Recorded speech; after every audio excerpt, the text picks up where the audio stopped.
வெண்பருத்தி நூலெடுத்து வாய் வெடிச்ச பூவெடுத்து நான் அணிஞ்சிட தொடுத்து வச்ச நடினமான மாலை இது.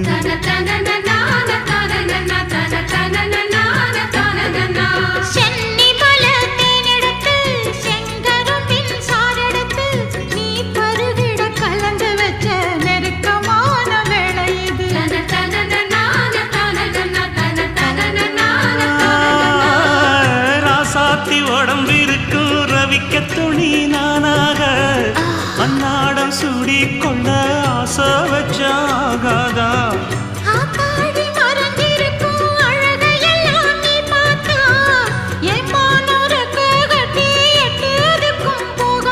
அடிச்சி சக்கரையே எட்டி நீயும் நிக்கிறியே நான் ஏங்கி ஏங்கி பார்க்கிற போறாங்க